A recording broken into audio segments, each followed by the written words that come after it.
கர்த்தராகிய இயேசு கிறிஸ்துவின் நாமத்தினாலே வெள்ளிக்கிழமை தோறும் இந்த நடக்கிற வேத வகுப்புகளுக்கு உங்களை நான் வரவேற்கிறோம். கர்த்தர் நல்லவர், அவர் கிருபை என்றும் உள்ளது. இந்த கூட்டத்தின் ஆரம்பத்திற்காக எல்லோரும் ஒன்றாக சேர்ந்து கர்த்தராகிய இயேசு கிறிஸ்துவின் இரத்தத்தை நாம் அறிக்கை பண்ணுவோம். அவரிடத்தில் நாம் மன்றாடுவோம். இயேசுவின் இரத்தம் விலையேற பெற்ற இரத்தம். கரங்களை உயர்த்துவோம். கர்த்தரிடத்தில் நாம் மன்றாடுவோம். கர்த்தராகிய இயேசு கிறிஸ்துவின் இரத்தம் ஜெயம். கர்த்தராகிய இயேசு கிறிஸ்துவின் இரத்தம் ஜெயம். கர்த்தராகிய இயேசு கிறிஸ்துவின் இரத்தம் ஜெயம். கர்த்தராகிய இயேசு கிறிஸ்துவின் இரத்தம் ஜெயம். கர்த்தராகிய இயேசு கிறிஸ்துவின் இரத்தம் ஜெயம். கர்த்தராகிய இயேசு கிறிஸ்துவின் இரத்தம் ஜெயம். கர்த்தராகிய இயேசு கிறிஸ்துவின் இரத்தம் ஜெயம். வல்லமை உண்டே உண்டே அற்புத வல்லமை இயேசுவே இரத்தத்தால். வல்லமை உண்டே உண்டே அற்புத வல்லமை இயேசு கிறிஸ்துவின் இரத்தத்தினால். There is power, wonder working power in the blood of the Lamb. There is power, wonder working power in the precious blood of the Lamb.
வல்லமை, ஆவியின் வல்லமை, அக்கினியின் வல்லமை, பொழிந்திடும் வல்லமை, உன்னதத்தின் வல்லமை, ஆவியின் வல்லமை, அக்கினியின் வல்லமை, பொழிந்திடும் வல்லமை, உன்னதத்தின் வல்லமை, ஆவியின் வல்லமை, அக்கினியின் வல்லமை. இப்பொழுதும் தேவனை துதித்து பாடுகிற நேரம். அன்பண்ணன் ஜேக்கப் அவர்களோடு இணைந்து கொள்ளுங்கள். துதி பாடல்களை தேவ மகிமைக்காக பாடுங்கள். கர்த்தர் உங்களை ஆசீர்வதிப்பாராக. During these difficult times, we need the love of God in our life. When the love of God fills our heart, He will rule our hearts. So our prayer is, bind us together, Lord.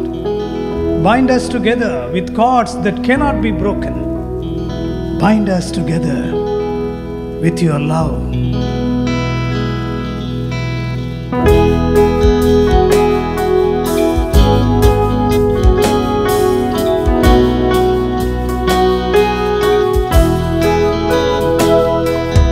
Bind us together, Lord.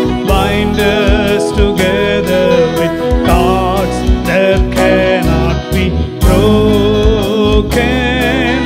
Bind us together, Lord. Bind us together, Lord. Bind us together with love. There is only one God. There is only one King. There is only one body. That is why we sing. Kattum Kattave Neer, Kattum Kattave Neer, அருந்து போகாத கயிற்றால் கட்டும் கர்த்தாவே நீர், கட்டும் கர்த்தாவே நீர், கட்டும் எங்களை அன்பால். கட்டும் கர்த்தாவே நீர், கட்டும் கர்த்தாவே நீர், அருந்து போகாத கயிற்றால் கட்டும் கர்த்தாவே நீர், கட்டும் கர்த்தாவே நீர், கட்டும் எங்களை அன்பால். தேவன் ஒருவரே, ராஜனும் ஒருவரே, சரீரம் ஒன்றுதானே, பாடுவோம் அதனால். Bind us together, Lord. Bind us together with cords that cannot be broken. Bind us together, Lord. Bind us together, Lord. Bind us together with love. There is only one God. There is only one King. There is only one body. That is why we sing. Kattum Kattave Neer, Kattum Kattave Neer, அருந்து போகாத கயிற்றால் கட்டும் கர்த்தாவே நீர், கட்டும் கர்த்தாவே நீர், கட்டும் எங்களை அன்பால். தேவன் ஒருவரே, ராஜனும் ஒருவரே, சரீரம் ஒன்றுதானே, பாடுவோம் அதனால்.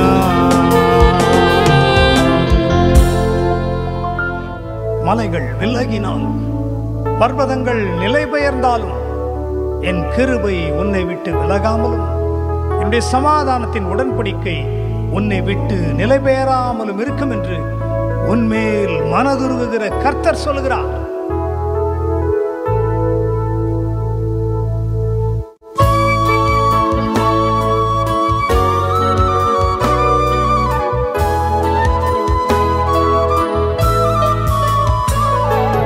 மலைகள் விலகினாலும் மாறாது கிருபை, பர்வதம் நிலை பெயர்ந்தாலும் மறையாது கிருபை. மலைகள் விலகினாலும் மாறாது கிருபை, பர்வதம் நிலை பெயர்ந்தாலும் மறையாது கிருபை. நீர் நல்லவர் நல்லவர் நல்லவரே, நீர் நல்லவர் நல்லவர் நல்லவரே, நீர் நல்லவர் நல்லவர் நல்லவரே, நீர் நல்லவர் நல்லவர் நல்லவரே.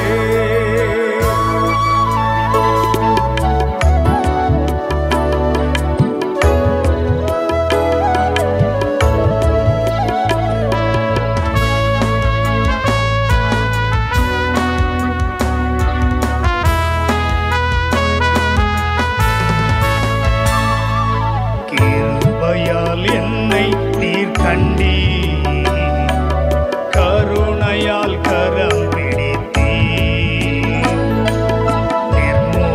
நிர்மூலமாகாமல் காத்தீர், நீதம் என்னை நடத்துகின்றீர். கிருபையால் என்னை நீர் கண்டீர், கருணையால் கரம் பிடித்தீர், நிர்மூலமாகாமல் காத்தீர், நீதம் என்னை நடத்துகின்றீர். நீர் நல்லவர் நல்லவர் நல்லவரே, நீர் நல்லவர் நல்லவர் நல்லவரே, நீர் நல்லவர் நல்லவர் நல்லவரே, நீர் நல்லவர் நல்லவர் நல்லவரே.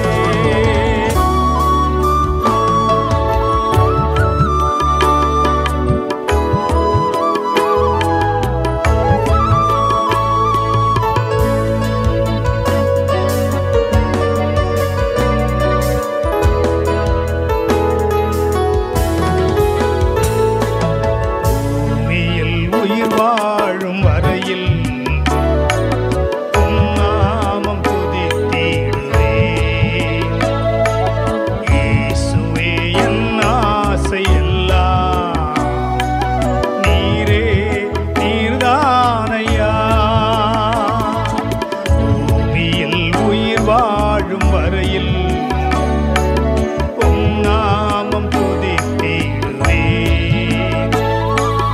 இயேசுவே என் ஆசை எல்லாம் நீரே நீர்தானையா.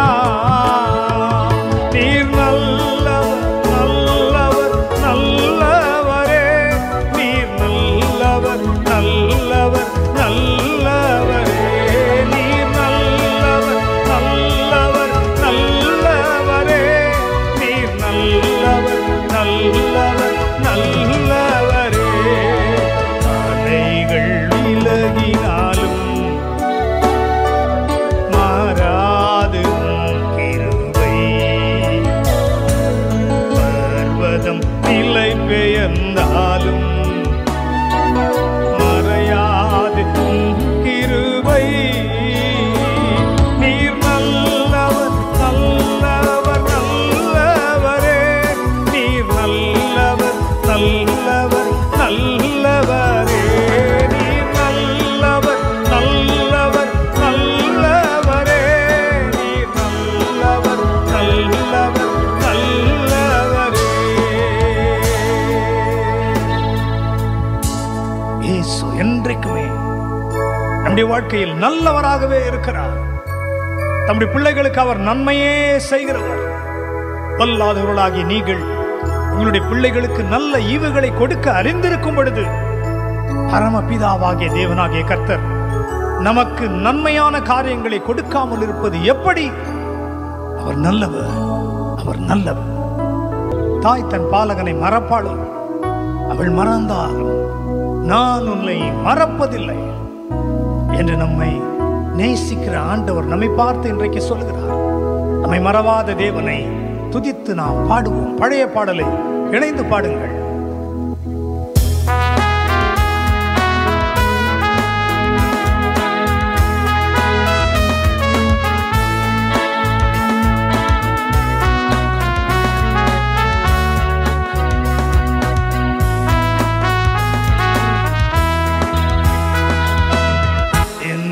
மறவா இயேசுநாதா, உந்தன் தயவால் என்னை நடத்தும். என்னை மறவா இயேசுநாதா, உந்தன் தயவால் என்னை நடத்தும். வல்ல ஜீவ வாக்குதத்தங்கள் வரைந்தனக்காய் ஈந்ததாலே ஸ்தோத்திரம். வல்ல ஜீவ வாக்குதத்தங்கள் வரைந்தனக்காய் ஈந்ததாலே ஸ்தோத்திரம். ஆபத்திலே அரும் துணையே, பாதைக்கு நல்ல தீபமிதே. ஆபத்திலே அரும் துணையே, பாதைக்கு நல்ல தீபமிதே. என்னை மறவா இயேசுநாதா, உந்தன் தயவால் என்னை நடத்தும்.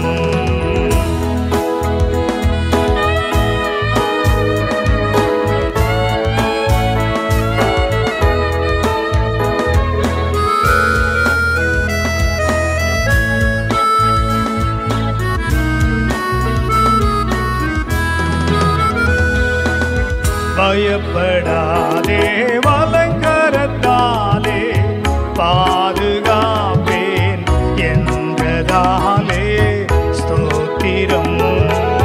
பயப்படாதே, வலங்கரத்தாலே பாதுகாப்பேன் என்றதாலே ஸ்தோத்திரம். ஏழை என்னை நின் கையினின்று எவரும் பறிக்க இயலாதே. ஏழை என்னை நின் கையினின்று எவரும் பறிக்க இயலாதே.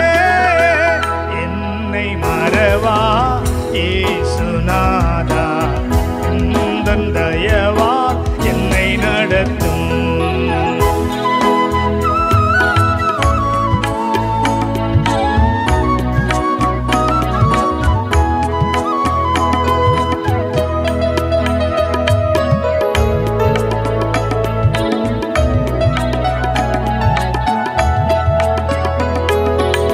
தாய் தன் சேயை மறந்து விட்டாலும் உன்னை மறவேன் என்றதாலே ஸ்தோத்திரம். தாய் தன் சேயை மறந்து விட்டாலும் உன்னை மறவேன் என்றதாலே ஸ்தோத்திரம். உள்ளங்கையில் என்னை வரைந்தீர், உன்னதா எந்தன் புகலிடமே. உள்ளங்கையில் என்னை வரைந்தீர், உன்னதா எந்தன் புகலிடமே. என்னை மறவா இயேசுநாதா, உந்தன் தயவால் என்னை நடத்தும். என்னை மறவா இயேசுநாதா, உந்தன் தயவால் என்னை நடத்தும். திக்கற்றோராய் கைவிடேனே, கலங்கிடீரே என்றதாலே ஸ்தோத்திரம். திக்கற்றோராய்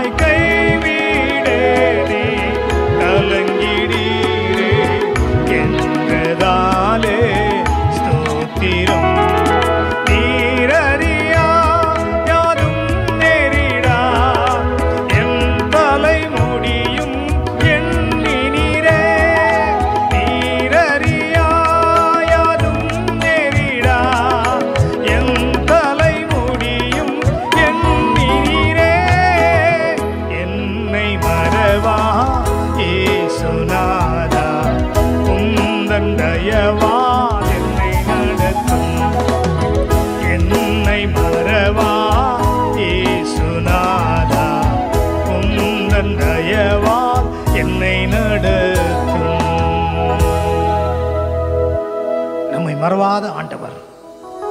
கடைசி வரை நம்மை கரம் பிடித்து நடத்த வல்லவராயிருக்கிறார். உனக்கு எதிராக எழும்பும் ஆயுதம் வாய்க்காமல் போகும். தாய் தன் பாலகனை மறந்தாலும் அவர் உன்னை மறப்பதில்லை. என்றும் என்னை நான் உம்மிடத்தில் ஒப்புவிக்கிறேன் ஆண்டவரே, ஏற்று என்றும் என்னை நடத்துவீராக என்று சொல்லி இன்றைக்கு நாம் அவரிடத்தில் ஒப்பு கொடுப்போம் என்று சொன்னால் இயேசு நம்மை கடைசி வரை நடத்த வல்லவராயிருக்கிறார். ஹல்லேலூயா. கர்த்தராகிய இயேசு கிறிஸ்துவின் நாமத்தினாலே என் அனுதின பலன் ஊழியங்கள் நடத்தும் வெள்ளிக்கிழமை தோறும் நடக்கிற ரேமா வேத வகுப்புகளுக்கு நான் உங்களை வரவேற்கிறேன். கர்த்தர் நல்லவர், அவர் கிருபை என்றும் உள்ளது. இன்றைக்கு கூட சோர்ந்து போய் இருக்கிற தன்னுடைய பிள்ளைகளுக்கு ஆண்டவர் என்ன வார்த்தையை கொடுக்க போகிறார் என்று நாம் பார்ப்போம். ஒருவேளை நீங்கள் சோர்ந்து போயிருக்கலாம். கவலை, கண்ணீர், வியாதிகள், பிரச்சனைகள், பெரும் கஷ்டம்தான். இப்படி சோர்ந்து போயிருக்கிறீர்களா? ஒருவேளை உங்கள் மனதிலே போராட்டம், நான் எதிர்பார்த்த காரியங்கள் நடக்கவில்லையே என்ற ஒரு போராட்டம், ஒருவேளை சோர்ந்து போயிருக்கலாம். ஆண்டவர் இன்றைக்கு ஒரு வார்த்தையை கொடுத்திருக்கிறார். அதை நாம் கவனிப்போம். ஏசாயா தீர்க்க தரிசன புத்தகம் 40ஆம் அதிகாரம் 29ஆம் வசனம். Isaiah chapter 40 verse 29. சோர்ந்து போகிறவனுக்கு அவர் பலன் கொடுத்து சத்துவம் இல்லாதவனுக்கு சத்துவத்தை பெருக பண்ணுகிறார். நம்முடைய ஆண்டவர் எப்பேற்பட்டவர் பாருங்க. சோர்ந்து போகிறவனுக்கு அவர் பலன் கொடுத்து சத்துவம் இல்லாதவனுக்கு சத்துவத்தை பெருக பண்ணுகிறார். He giveth power to the faint, and to them that have no might he increaseth strength. இந்த வார்த்தையை கர்த்தர் ஆசீர்வதித்து கொடுக்கும்படி பரிசுத்த ஆவியானவர் நமக்கு உதவி செய்யும்படியாக நாம் ஒரு நிமிடம் ஜெபிக்கலாம். எங்கள் அன்பின் பரலோக பிதாவே, நல்ல மாலை நேரத்தில் நம்முடைய வார்த்தையை கேட்கும்படியாக ஆண்டவரே அவளோடு இருக்கிற நம்முடைய பிள்ளைகளை நீர் கண்ணோக்கி பார்க்கிறதற்காக ஸ்தோத்திரம் ஆண்டவரே. பரிசுத்த ஆவியானவர் தாமே இந்த வார்த்தையை எங்களுக்கு பிட்டுக்கொடும். அது எங்களுக்கு ஜீவனை கொடுக்கட்டும், மன்னாவை கொடுக்கட்டும், எங்கள் மனக்கண்கள் திறக்கப்படட்டும். இயேசுவின் நாமத்தில் கேட்கிறோம் நல்ல பிதாவே, ஆமென். கர்த்தர் எப்பொழுதுமே நல்லவர் பாருங்க. சோர்ந்து போகிறவனுக்கு அவர் பலன் கொடுக்கிறாராம். சத்துவம் இல்லாதவனுக்கு சத்துவத்தை பெருக பண்ணுகிறாராம். யாருக்கென்றால் 27ஆம் வசனம் சொல்லுகிறது, யாக்கோபே, இஸ்ரவேலே, என் வழி கர்த்தருக்கு மறைவாயிற்று என்றும் என் நியாயம் என் தேவனிடத்தில் எட்டாமல் போகிறது என்றும் நீ சொல்வானேன். ஒருவேளை உங்களுடைய நியாயமான காரியங்கள் இன்றைக்கு மறுக்கப்பட்டிருக்கலாம். தேவன் கேட்கிறாரா? என் நியாயத்திற்கு பதில் கொடுப்பாரா? அவர் நீதி உள்ள நியாயாதிபதியாச்சே, அவர் எனக்கு கொடுக்கிறாரா, பதில் கொடுப்பாரா என்று நீங்கள் ஒருவேளை அங்கலாய்த்து கொண்டிருக்கலாம். அப்படி யோசித்து சோர்ந்து போயிருக்கலாம். யாக்கோபை பார்த்து சொல்கிறார், யாக்கோபே, இஸ்ரவேலே, தன்னுடைய ஜனத்தை பார்த்து சொல்லுகிறார். இது உங்களுக்கு தான், கர்த்தருடைய பிள்ளைகளாகிய நமக்குத்தான். அவர் சொல்லுகிறார், யாக்கோபே, இஸ்ரவேலே. யாக்கோபை சிருஷ்டித்தாராம், இஸ்ரவேலை உருவாக்கினாராம். அப்படிதான் அவர் பார்த்து சொல்லுகிறார், உன் நியாயம் மறக்கப்பட்டது என்று சொல்கிறாயா? அவரை பார்த்து சொல்லுகிறார். அது மாத்திரமல்ல, 28ஆம் வசனத்தை பாருங்கள். பூமியின் கடையாந்தரங்களை சிருஷ்டித்த கர்த்தராகிய அநாதி தேவன் அவர் சோர்ந்து போவதும் இல்லையா. அதனால்தான் அவர் சொல்லுகிறார், சோர்ந்து போகிறவனுக்கு அவர் பலன் கொடுக்கிறார். ஒரு மனிதன் அடுத்த மனிதனுக்கு பலன் கொடுக்க முடியாது, ஏனென்றால் அவனே சோர்ந்து போகிறான். அதனால்தான் வார்த்தை சொல்லுகிறது, பிரபுக்களை நம்புவதை பார்க்கிலும் கர்த்தர் பேரில் பற்றுதலாக இருப்பதே நலம். நாசியில் சுவாசம் உள்ள மனிதனை நம்பாதேயுங்கள் என்று ஆண்டவர் சொல்லுகிறார். அவர் ஜீவனுள்ள தேவன். அதனால்தான் அவர் சொல்லுகிறார், சோர்ந்து போகிறவனுக்கு அவர் பலன் கொடுக்கிறாராம். ஏனென்றார் அவர் சொல்லுகிறார், பூமியின் கடையாந்தரங்களை சிருஷ்டித்த கர்த்தராகிய அநாதி தேவன் சோர்ந்து போவதும் இல்லை, இளைப்படைவதும் இல்லை. இதை நீ அறியாயோ, உனக்கு தெரியாதா கேட்கிறார். அதிலே சொல்லுகிறது, இதை நீ கேட்டதில்லையோ, அவருடைய புத்தி ஆராய்ந்து முடியாதது. கர்த்தர் எவ்வளவு வல்லமையில் மகத்துவம் உள்ளவர் என்பதை பாருங்கள். அதே வசனத்தை பாருங்க, அதனுடைய அடிப்படையில் பாருங்க. யோவான் 10:10 சொல்கிறது, திருடன் திருடவும் கொல்லவும் அழிக்கவும் வருகிறானே அன்றி வேறொன்றுக்கும் வரான். நானோ அவைகளுக்கு ஜீவன் உண்டாயிருக்கும் அது பரிபூர்ணப்படவும் வந்தேன். ஜீவன் கொடுக்கிறாரா? அந்த ஜீவன் இருந்தால் மாத்திரம் போதாது, அது பரிபூர்ணப்பட வந்தேன் என்று சொல்கிறார். வெறும் லைஃப் இருந்து என்ன பிரயோஜனம்? அதை என்ன சொல்கிறார்? மோர் abundantly to the full till it overflows. வழிந்தோடத்தக்கதான ஆசீர்வாதம் மாத்திரம் இருந்தால் போதுமா? அதை அனுபவிக்கக்கூடிய அந்த கிருபையை கொடுக்கிறார் ஆண்டவர். கொடுக்கணுமா? ஜீவன் இருந்தால் போதாது, அந்த ஜீவன் பரிபூர்ணப்பட வேண்டும். தேவன் பரிபூர்ண ஜீவனை கொடுக்க தான் வந்தார். அதனால தான் ஆண்டவர் சொல்லுகிறார், சோர்ந்து போகிறவனுக்கு அவர் பலன் கொடுத்து சத்துவம் இல்லாதவனுக்கு சத்துவத்தை பெருக பண்ணுகிறார். இன்றைக்கு சோர்ந்து போயிட்டீங்களோ? ஜெபம் பண்ணி பண்ணி எனக்கு பதில் வரலையே ஆண்டவரே, என்னுடைய குடும்ப வாழ்க்கையில், தனிப்பட்ட வாழ்க்கையில் எல்லாம் தோல்விகளை கண்டு கொண்டிருக்கிறேனே, வியாபாரத்தில் நஷ்டங்கள் ஏற்பட்டிருக்கிறதே, நான் எடுத்த காரியம் ஒன்றுமே நடக்கலையே, நான் ஆண்டவரிடத்தில் ஜெபிக்கிறேனே, கர்த்தரை நேசிக்கிறேனே. யாக்கோபை பார்த்து சொல்கிறார், இஸ்ரவேலே என்று அழைக்கிறார். உன்னுடைய நியாயத்தை நான் நிலைநாட்டுவேன் என்று கர்த்தர் சொல்கிறார். அந்த தேவன் நல்லவர், அவருடைய கிருபை இரக்கங்களுக்கு முடிவே இல்லையா. இந்த வார்த்தையின் வெளிச்சத்தின் கீழாக ஒரு சில காரியங்களை நாம் பார்க்க போகிறோம். ஆண்டவராகிய இயேசு இந்த உலகத்தில் இருந்த நாட்களில் ஒரு மனிதனுக்கு ஜீவன் இருந்தது, ஆனால் அவனுக்கு அந்த பரிபூர்ண ஜீவன் இல்லை. அவன் சோர்ந்து போயிருந்தான். அவனை எப்படி அவர் பலன் கொடுத்தார், சத்துவம் இல்லாத ஒருவனுக்கு எப்படி சத்துவத்தை பெருக பண்ணினார் என்று நாம் பார்க்க போகிறோம். மார்க் எழுதின சுவிசேஷம் 10ஆம் அதிகாரம் 46ஆம் வசனம். இங்கே ஒரு பார்வையற்ற குருடான ஒரு மனிதனை குறித்து சொல்கிறது. அவனுக்கு எப்படி ஆண்டவர் சத்துவமில்லாத அவனுக்கு சத்துவத்தை கொடுத்தார், பெருக பண்ணினார், எப்படி அவனுக்கு விடுதலை கொடுத்தார் என்பதை குறித்து நாம் சிந்திக்கப் போகிறோம். மார்க்கு 10ஆம் அதிகாரம் 46ஆம் வசனம். பின்பு அவர்கள் எரிகோவுக்கு வந்தார்கள்.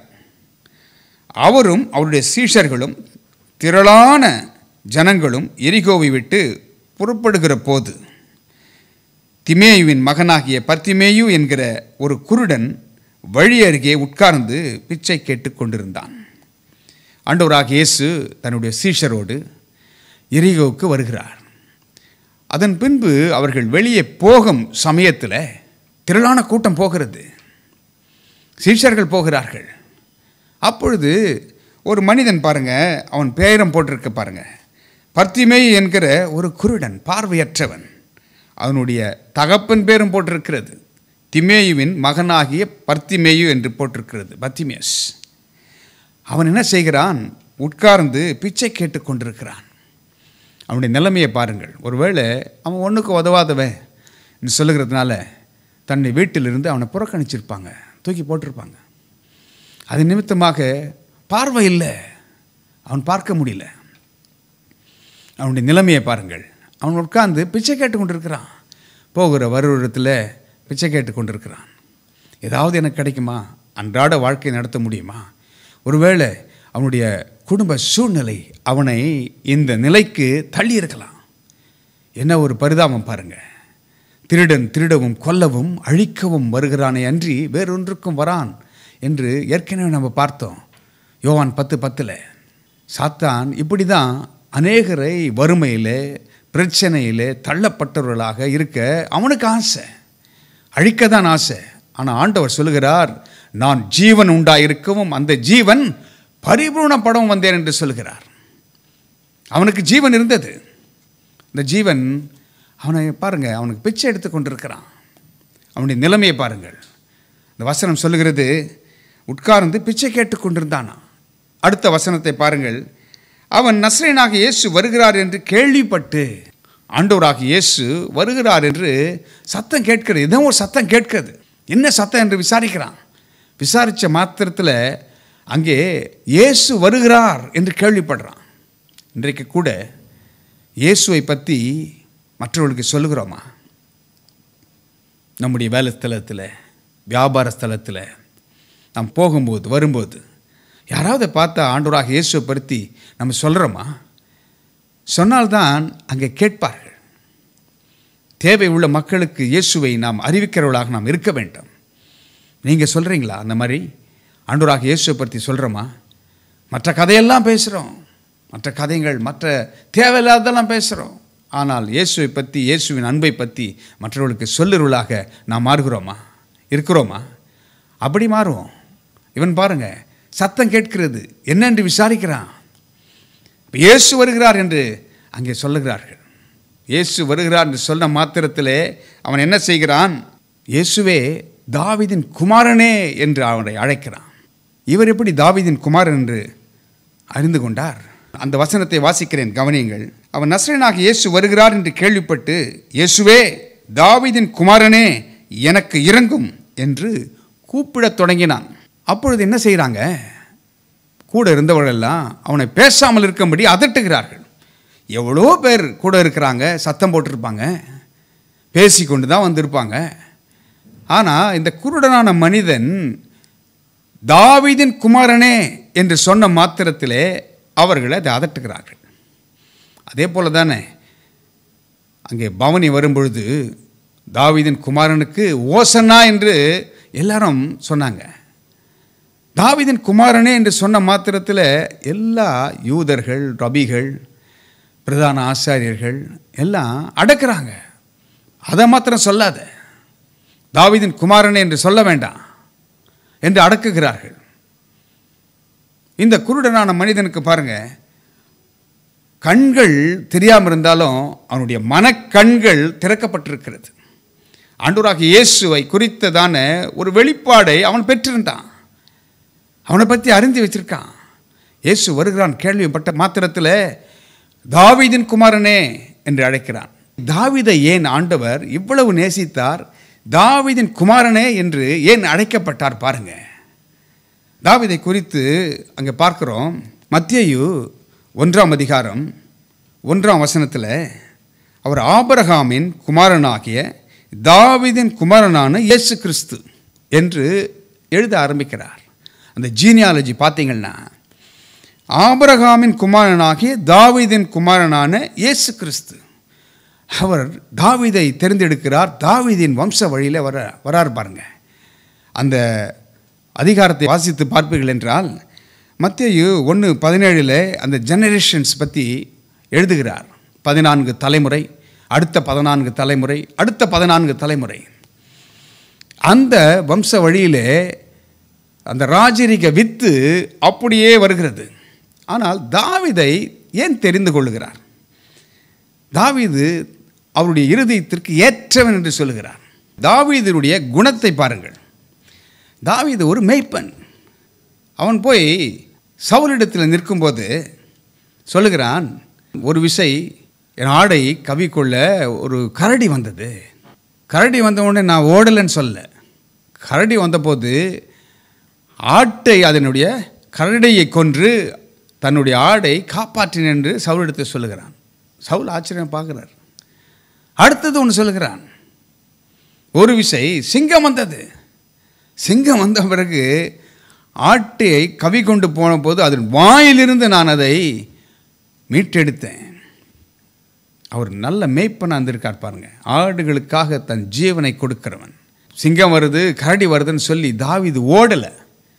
ஒரு ஆட்டுக்காக தன் ஜீவனை பணைய வைத்து அதை காப்பாற்றுகிறான். அந்த உள்ளத்தை ஆண்டவர் பார்க்கிறார் பாருங்க. அதனால்தான் ஆண்டவர் தாவீதை தன் இருதயத்திற்கு ஏற்றவனாக தெரிந்து கொள்கிறார். அவருடைய சிங்காசனத்திற்கு பேர் என்ன? தாவீதின் சிங்காசனம். அதனால் தாவீதை குறித்து சொல்லும்போது தாவீது நல்ல மேய்ப்பன். அதைத்தான் எசேக்கியேல் 34ஆம் அதிகாரம் 23-24 வசனங்களில் நாம் வாசிக்கிறோம். தாவீது என்னும் ஒரே மேய்ப்பன் என்று அங்கு அழைக்கப்படுகிறார். தாவீது என்னும் அதிபதி என்று அழைக்கப்படுகிறார்.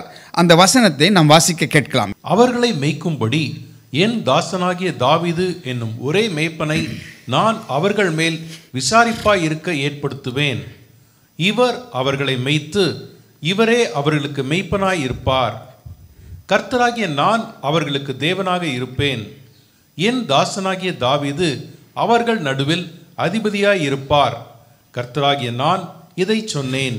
இங்கே தாவீதை குறித்தல்ல, தாவீதை படைத்த ஆண்டவரை குறித்து சொல்லப்படுகிறது பாருங்கள்.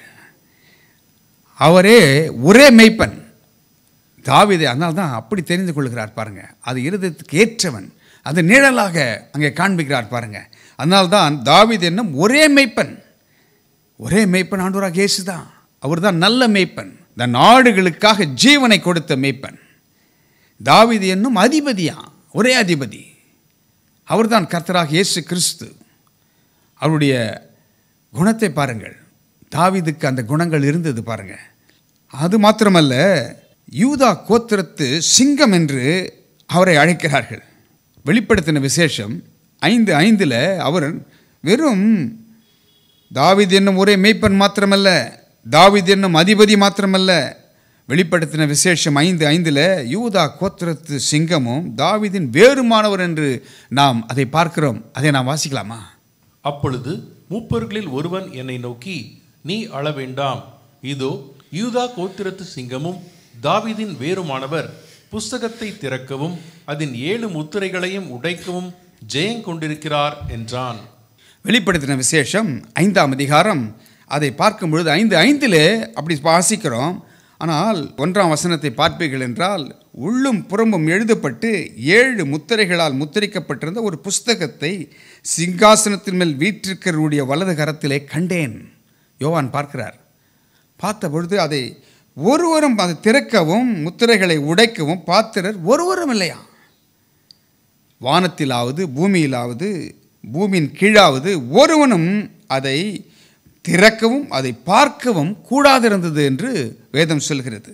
அப்போ அங்கே யோவான் அழுத பொழுது மூப்பன் சொல்லுகிறான், அழாதே என்று சொல்லிவிட்டு அவன் சொல்லுகிறான். 5ஆம் வசனம், வெளிப்படுத்தின விசேஷம் 5ஆம் அதிகாரம் 5ஆம் வசனம்.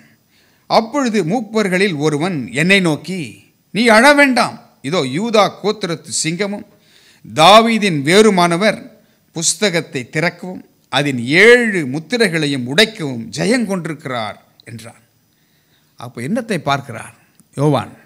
6ஆம் வசனம் சொல்கிறது, அப்பொழுது இதோ அடிக்கப்பட்ட வண்ணமாயிருக்கிற ஒரு ஆட்டுக்குட்டி சிங்காசனத்திற்கு 4 ஜீவன்களுக்கும் மூப்பர்களுக்கும் மத்தியிலே நிற்க கண்டேன். அது 7 கொம்புகளையும் 7 கண்களையும் உடையதாக இருந்தது. அந்த 7 கண்களும் பூமி எங்கும் அனுப்பப்படுகிற தேவனுடைய 7 ஆவிகளாம். அப்பொழுது இதோ அடிக்கப்பட்ட வண்ணமாயிருக்கிற ஒரு ஆட்டுக்குட்டி சிங்காசனத்திற்கும் 4 ஜீவன்களுக்கும் என்று எழுதுகிறார். அது வேறு யாரும் அல்ல, ஆண்டவராக இயேசு கிறிஸ்து. 4 ஜீவன்கள் என்று சொல்லப்படுகிறது. இந்த 4 ஜீவன்கள் என்ன? மத்தேயு, மார்க்கு, லூக்கா, யோவான். 4 ஜீவன்கள். மனுஷ முகம், சிங்க முகம், அடுத்தது கழுகு முகம், அடுத்தது ஆக்சன் எருது முகம். எப்பவுமே ஆண்டவர் ஒரு நிழலாக தான் சொல்லுகிறார் பாருங்கள். எப்பவுமே ஆண்டவர் பாருங்கள், ஏதோ ஒரு தேங்காய் எடுத்துக்கொண்டா கூட பாருங்கள், அதுக்கு மேலே எப்பவுமே ஆண்டவர் அந்த பருப்பை அப்படியே கொடுத்துடல, அந்த கர்னல்ல அதற்கு மேலாக ஒரு ஃபைபர் இருக்குது, ஒரு நார் இருக்குது, அதுக்குள்ளாக ஒரு ஓடு இருக்குது, ஹார்ட் ஷெல் இருக்குது, அதுக்குள்ளே தான் அந்த கர்னல் இருக்குது, அந்த பருப்பு இருக்குது. அதை எப்படி அப்படியே எடுத்து ஆண்டவர் கொடுக்கல, ஒவ்வொன்றுக்கும் அப்படி தான் வச்சிருக்கிறார் ஆண்டவர்.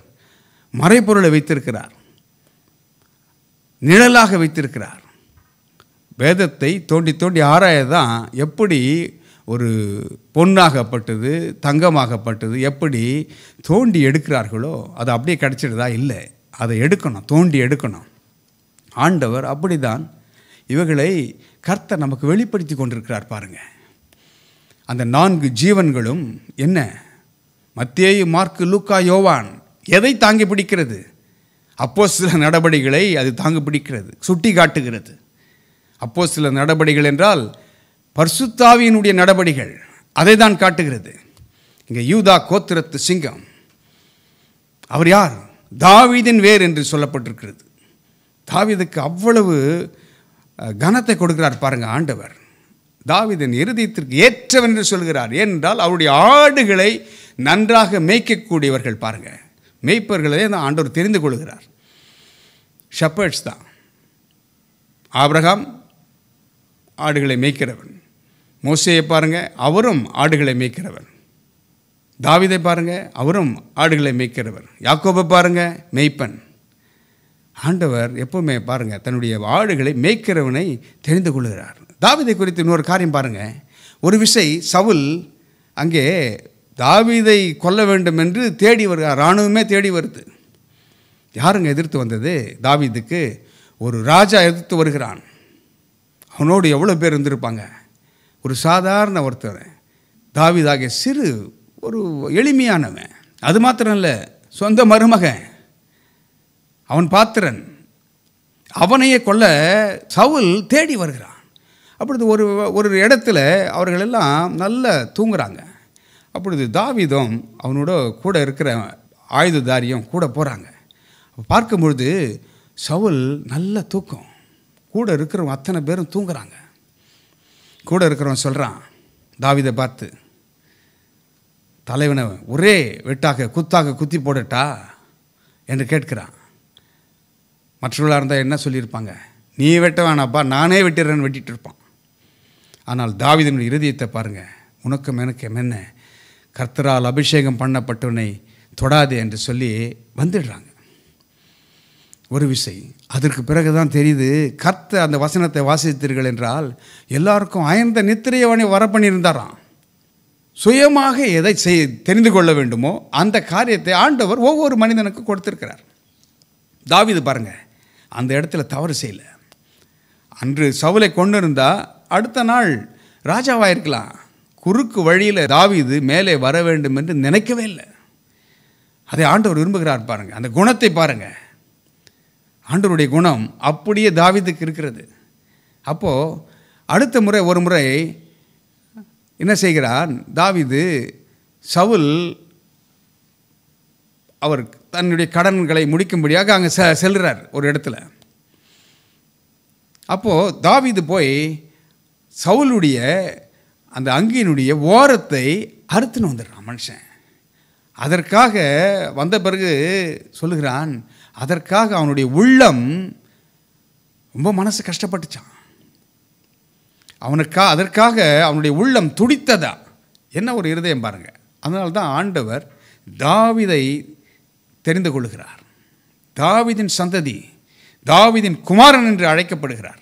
சரி, ஆண்டவர் உண்மையாகவே தாவீதின் சந்ததியில் வந்தவரா? கொஞ்சம் பார்க்கலாமா? அதை தான் பாருங்கள். மார்க் 12ஆம் அதிகாரம் 35-37 வசனங்களில் நாம் பார்க்கிறோம். என்னென்னா, அநேக யூதர்கள் அவரை அநேக இடங்களிலே கேள்விகளை கேட்கிறாங்க. கேட்கும் பொழுது ஆண்டவர் இயேசு இந்த உலகத்தில் இருந்த நாட்களிலே ஒரு கேள்வியை கேட்கிறார் அவரிடத்தில்.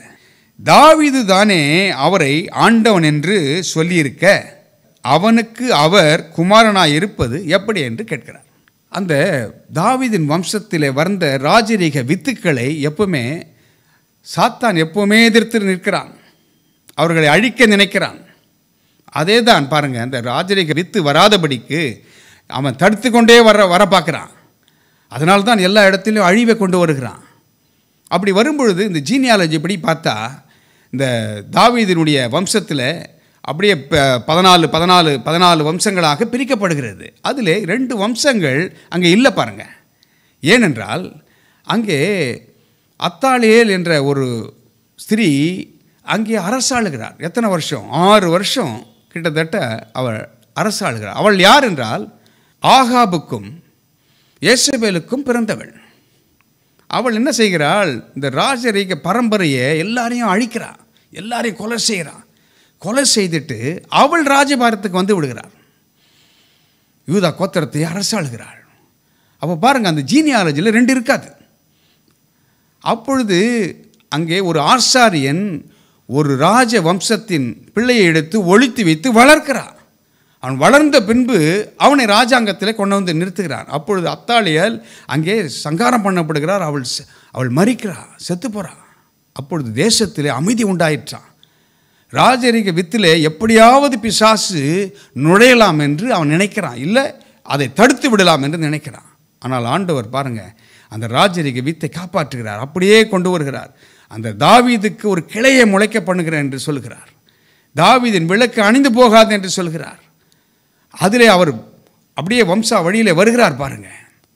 அப்படி வரும்பொழுது மத்திய எழுதுகிறதை வாசித்தீர்கள் என்றால் அங்கே யோசேப்பு தாவீதினுடைய வம்சத்திலே வந்தவர், மரியாளும் அந்த வம்சத்திலே வந்தவர். ஆனால் ஆண்டவர் இவைகளிலே பிறக்கவில்லை. அதுதான் உண்மை. ஆண்டவராகிய இயேசு பரிசுத்த ஆவியினாலே கர்ப்பம் தரித்தாள் என்று வேதம் சொல்லுகிறது. பரிசுத்த ஆவியினாலே கர்ப்பம் தரித்தார். சாத்தான் ஏமாந்து போகிறான் பாருங்க. அதனால்தான் தாவீதின் குமாரனே என்று அந்த பர்த்திமேயு குருடன், அவனுடைய வெள்ளிரங்கமான கண்கள் தான் குருடாக்கப்பட்டிருந்தது. ஆனால் மனக்கண்கள் அவனுக்கு திறந்திருந்தது. இன்றைக்கு எத்தனை பேருடைய மனக்கண்கள் திறந்திருக்கிறது? நம் நன்றாக பார்க்கக்கூடியவங்களாக இருக்கிறோம், நம்ம கண்கள் நன்றாக தெரிகிறது, ஆனால் மனதிலே குருடாக இருக்கிறோம். அன்றைக்கு யூதர்களும் அப்படி தான் இருந்தார்கள். அன்றைக்கு இருந்த பிரதான ஆசாரியர்கள் அப்படி தான் இருந்தாங்க. என்ன சொல்லுகிறாங்க? இவன் யோசேப்பினுடைய குமாரன் அல்லவா, இவன் தச்சனுடைய பிள்ளை தானே, இவனுடைய சகோதர சகோதரிகள் நம்மோடு இருக்காங்களே என்று தான் சொல்லுகிறாங்க. இன்றைக்கு கூட நம்மை பார்த்து ஒருவேளை, உங்களை பார்த்து ஒருவேளை ஏளனம் பண்ணலாம். இவன் யார், இவன் என்ன பேசுகிறான் என்று நினைக்கலாம். ஆண்டவர் யாரை கொண்டு வேண்டுமானாலும் பேசுவார். ஆண்டவருடைய கிருபை பெரியது. அவர் இல்லாதவைகளை இருக்கிறவர்களைப் போல அழைக்கிறாராம். பலவான்களை வெட்கப்படுத்த பலவீனமானவர்களை தெரிந்து கொள்கிறாராம். எளியவங்களை தெரிஞ்சு கொள்வாராம். பாவிகளை எடுத்து பயன்படுத்தி விடுவார். அப்படின்னு பார்த்தா சீஷர்கள் ஒருவரும் தேவனுக்கு ஊழியம் செய்திருக்கவே முடியாது. பேதுருவை பாருங்களேன், அவர் தான் மறுதளிக்கிறார். அதற்கு முன்பதான் ஆண்டவரை பார்த்து சொல்கிறார், நீங்கள் தேவனுடைய குமாரனாகிய கிறிஸ்து என்று சொல்கிறார். அதற்கு பின்பு கடிந்து கொள்கிறார், மறுதளிக்கிறார். சேவல் கூவும் முன்னே 3 முறை மறுதளிக்கிறார். அவரை சபிக்கவும் தொடங்கினாராம். அப்பேற்பட்ட பேதுரை தான் முதல்ல எடுத்து பயன்படுத்துகிறார். 3000 பேர் தேவனுடைய ராஜ்யத்தில் சேர்க்கப்படுகிறார்கள். தள்ளப்பட்டவர்களை, ஒதுக்கப்பட்டவர்களை, பாவிகளை அவர் எடுத்து பயன்படுத்துகிற காலங்களில் நாம் வாழ்ந்து கொண்டிருக்கிறோம். வேதாகமத்தில் அப்படி தான் நடந்திருக்கிறது, அது மாற்றமே இல்லை. ஆனால் யூதர்களுடைய கண்கள், நான் பரிசுத்தவான், எனக்கு எல்லாம் தெரியும், ஏதோ தெரியலன்னு தான் அர்த்தம். ஒன்றுமில்லாமல் இருக்கிறவர்களை எடுத்து பயன்படுத்துகிறார். இயேசு அப்படி தான் சொன்னாங்க. இயேசுவை பார்த்து, இவன் தச்சனுடைய குமாரன் அல்லவா, இவனுக்கு அதிகாரம் எங்கிருந்து வந்தது, பாவங்களை மன்னிக்கத்தக்க அதிகாரம் இவனுக்கு எங்கிருந்து வந்தது என்று கேட்டார்கள். ஆனால் அந்த குருடன் பாருங்க, அவனுடைய மனக்கண்கள் திறக்கப்பட்டிருந்தது. அவன் சொல்லுகிறான், தாவீதின் குமாரனே எனக்கு இரங்கும். இரக்கத்தை கேட்கிறான் அவன். ஆண்டவரிடத்தில் எனக்கு சுகம் வேணும்னு முதல்ல கேட்கவே இல்லை. அவருடைய இரக்கம் மாத்திரம் கிடைச்சிச்சுன்னா போதும் என்ற ஒரு எண்ணம் இருக்குது பாருங்க. அதை தான் உபாகமும் 7ஆம் அதிகாரம் 9ஆம் வசனத்தை நாம் வாசிக்க கேட்போம். ஆகையால் உன் தேவனாகிய கர்த்தரே தேவன் என்றும், தம்மில் அன்பு கூர்ந்து தமது கற்பனைகளை கைக்கொள்கிறவர்களுக்கு அவர் 1000 தலைமுறை மட்டும் உடன்படிக்கையையும் தயவையும் காக்கிற உண்மையுள்ள தேவன் என்றும். பாருங்கள், அவர் 1000 தலைமுறைக்கு இரக்கம் காண்பிக்கிறாராம். இவன் கூப்பிடுகிறான், தாவீதின் குமாரனே எனக்கு இரங்கும். அப்பொழுது என்ன செய்கிறாங்க, அங்கே கூட இருந்தவர்கள் அவனை பேசாமல் இருக்கும்படி அதட்டினார்களாம். 10ஆம் அதிகாரம் 48ஆம் வசனம் சொல்கிறது, அவன் பேசாதிருக்கும்படி அநேகர் அவனை அதட்டினார்கள். அவனோ, தாவீதின் குமாரனே எனக்கு இரங்கும் என்று முன்னிலும் அதிகமாய் கூப்பிட்டான். நீங்கள் ஆண்டவரிடத்தில் பேசுகிறத ஒரு மனிதனும் தடுக்க முடியாது. ஆண்டவராக இயேசுவிடத்தில் பேசுவதை யாரும் தடுக்க முடியாது. உங்கள் ஜபங்கள் இன்னும் ஒருவேளை நிறுத்திட்டீங்களா, ஜபம் போதும்னு மற்றவர்கள் தடுக்கிறாங்களே, நான் எதுக்கு ஜபம் பண்ணணும், என்னுடைய கூக்குரல் கேட்கப்படலையே, மற்றவங்களாம் வேண்டான்னு சொல்கிறாங்களே. சத்துரு அப்படி தான் பயன்படுத்துவான். நீ ஜபித்தது போதும்னு சொல்லுவான். நீர் அவரிடத்தில் கேட்டியே என்ன நடந்தது, அப்படி சோர்ந்து போயிட்டீங்களா? சோர்ந்து போகாதீங்க. அப்படி தான் பர்த்திமேயுவை அதட்டினார்கள். சாதாரணமாக இல்லை, அதட்டுறாங்க. கூட இருந்தவங்கெல்லாம் அதட்டின மாத்திரத்தில் அவன் அமைதியாக இருந்தானா? இல்லவே இல்லை. அவன் இயேசுவை கண்ட மாத்திரத்தில் அவன் சொல்லுகிறான், தாவீதின் குமாரனே எனக்கு இரங்கும் என்று இன்னும் அதிகமாக கூப்பிட்டானா. அவரை நோக்கி கூப்பிடுங்கள், அதான் சொல்கிறார், என்னை நோக்கி கூப்பிடு, நான் உனக்கு மறுவுத்திரு அருளி செய்வேன், நீ அறியாததும் எட்டாததுமான காரியத்தை உனக்கு காட்டுவேன் என்று சொல்கிறார். அவர் நல்ல தேவன். அதனால்தான் அவர் ஜபத்தை கேட்கிறவர். ஜபத்தை கேட்கிறவரே மாம்சமான யாவரும் அவரிடத்தில் வருவார்கள். ஆமாம், வாருங்கள் என்று அழைக்கிறார். கேளுங்கள் கொடுக்கப்படும் என்று சொல்கிறார். என்ன நல்ல தேவன் பாருங்க. இவன் அதிகமாக கூப்பிட்டானா. அப்போது ஆண்டவர் என்ன செய்கிறார்? மார்க்கு 10:49 சொல்கிறது, இயேசு நின்று அவனை அழைத்து வர சொன்னார். ஜீசஸ் ஸ்டுட் ஸ்டில் என்று வேதம் சொல்கிறது. இயேசு அப்படியே ஸ்தம்பித்து நிற்கிறார். ஏன்? அவனுடைய கூக்குரல் வித்தியாசமாக இருக்கிறது. அது வரைக்கும் இந்த பர்த்திமேயு அம்மா பிச்சை கொடுங்க, அம்மா ஐயான்னு கூப்பிட்டுருப்பான். ஆனால் ஆண்டவராக இயேசு வருகிறார் என்ற தெரிந்த மாத்திரத்திலே அவனுடைய அழைப்பு மாறுகிறது, அவன் கூப்பிடுகிற விதம் மாறுகிறது. பாருங்கள், எத்தனை பேர் அப்படியே இருக்கிறோம். ஆனால் அவனுடைய கூக்குரல், அவனுடைய தொனி மாறுகிறது, அவனுடைய சத்தம் மாறுகிறது, அவன் பேசுகிற விதம் மாறுகிறது. இன்றைக்கி எத்தனை பேர் இயேசுவை கிட்டே வந்தாலும் உங்களுடைய பேச்சு மாறாமல் இருக்குது? தேவன் உங்கள் பேச்சுகளை மாற்றுவாராக. மாற்றட்டும். மற்ற காரியங்களை குறித்து பேசுகிறதை விட்டு விடுவோம். ஆண்டவரை பார்த்து என்ன வேணுமோ அதை அவரிடத்தில் கேட்போம். அவனுடைய பேச்சு மாறிப்போச்சு. அவன் இப்பொழுது பிச்சை கேட்கவில்லை, அவனுடைய நிலைமை மாறிடுச்சு, அவனுடைய எண்ணம் மாறுது. அவனுடைய உள்ளான மனதிலே அவன் இயேசுவை இன்னார் என்று அறிந்திருக்கிறான். பாருங்க, தாவீதின் குமாரனே என்று அழைத்தான். மற்றவர்களுக்கு இல்லாத ஒரு வெளிப்பாடு அவனுக்கு இருக்குது. அடுத்ததாக அவன் கேட்டது பிச்சை கேட்கல, இரக்கத்தை கேட்டான். அதன் பின்பு அவன் அதட்டுகிறார்கள், அதினும் அதிகமாக கூப்பிட்டான். இன்னும் அதிகமாக சத்தத்தை உயர்த்தி கூப்பிடுறான். அவரை ஆண்டவரிடத்தில் கேளுங்க, அவர் தான் நம்முடைய தகப்பனாச்சே. அவன் கேட்டு அப்பொழுது இயேசு நின்று, he stood still. ஆங்கில வேதம் சொல்கிறது he stood still. அப்படியே உறைந்து போய் அப்படியே நிற்கிறார். அவரை இடத்தில் அழைத்து வா என்று சொல்கிறார். ஆண்டவராக இயேசு உங்களை அழைக்கிறார். பாருங்க, நீங்கள் கூப்பிடும்போது மற்றவர்கள் அதட்டினாலும் என்ன சொன்னாலும் சரி, அவரிடத்தில் விடாப்படியாக நீங்கள் கூப்பிடும்போது, அவரிடத்தில் ஜெபிக்கும் பொழுது அவர் உதவி செய்ய வல்லவராக இருக்கிறார். என்ன நடக்கிறது? இயேசு கூப்பிட்டார், அழைத்து வர சொன்னார் என்ற உடனே யார் அதட்டினாங்களோ அவரை, இந்த குருடனை, இந்த பார்வையற்ற மனுஷனை யார் அதட்டினார்களோ அவர்கள் என்ன சொல்லுகிறார்கள்? மார்க்கு 10:49 பிற்பகுதி சொல்கிறது, இயேசு நின்று அவனை அழைத்து வர சொன்னார். அவர்கள் அந்த குருடனை அழைத்து, திடன்கொள், எழுந்திரு, உன்னை அழைக்கிறார் என்றார்கள். இயேசு அழைக்கிறார் என்று அவன் சொன்ன மாத்திரத்தில் யார் அதட்டினார்களோ அவர்களே போய் திடன்கொள், be of good comfort, be of good share.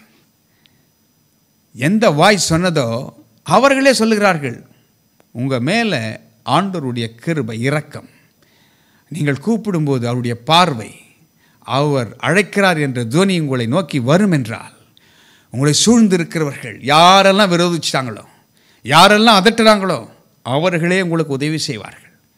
பாருங்கள், அவங்களே சொல்கிறாங்க, பி ஆஃப் குட் கம்ஃபர்ட், திடன்கொள் என்றாங்க. அவனை திடன்கொள்ள சொல்கிறாங்க, எழுந்திரு, உன்னை அழைக்கிறார். என்ன ஒரு மாற்றம் ஏற்படுகிறது பாருங்கள். அப்பொழுது இந்த குருடனான பார்வையற்ற மனுஷன் என்ன செய்கிறான்? மார்க்கு 10:50 சொல்கிறது, அவன் என்ன செய்கிறான் பாருங்கள். உடனே அவன் தன் மேல் வஸ்திரத்தை எறிந்துவிட்டு எழுந்து இயேசுவினிடத்தில் வந்தான். மேல் வஸ்திரத்தை உதறி போடுறான். இனிமேல் இந்த வஸ்திரம் உதவாது. என்ன வஸ்திரம் நம்மை மூடி இருக்கிறது இன்றைக்கு?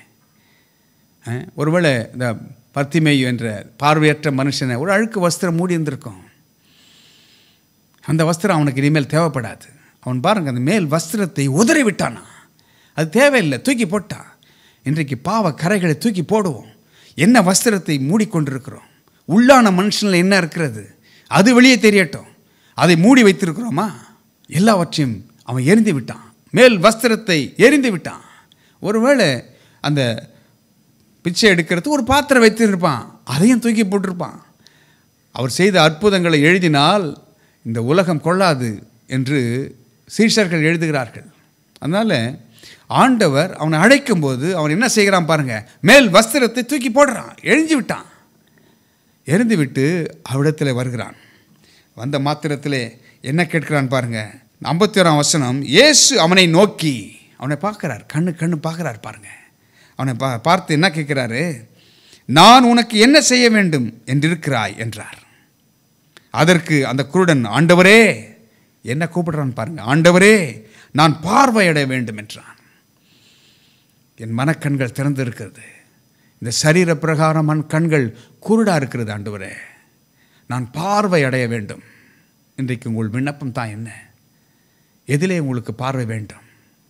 வியாபாரத்திலே ஒரு மாற்றம் வேண்டுமா? உங்கள் தனிப்பட்ட வாழ்க்கையிலே ஒரு மாற்றம் வேண்டுமா? ஐயோ, என் குடும்ப வாழ்க்கை பிரிஞ்சு போயிருக்கிறதே, உடஞ்சி போயிருக்கிறதே,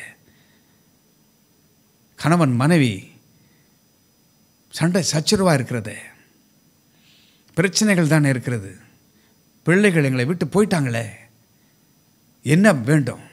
உங்கள் விண்ணப்பம் அவரிடத்தில் சொல்லுங்க. அவர் மாற்றத்தை கொடுக்கிறவர். இந்த பர்த்திமேயு என்ற கண் பார்வையற்ற அந்த மனிதனுக்கு ஆண்டவர் என்ன செய்கிறார் பாருங்கள். அவன் கேட்கிறான், ஆண்டவரே நான் பார்வை அடைய வேண்டும், பார்வை அடைய வேண்டும். எத்தனை பேருடைய மனக்கண்கள் திறக்கப்பட வேண்டும்? ஒருவேளை உங்களுக்கு நன்றாக கண்கள் இருக்கலாம், ஆனால் உள்ளான கண்கள், மனதிலே தேவனுடைய அறிகிற அறிவு, அந்த கண்கள் திறக்கப்பட்டிருக்கிறதா?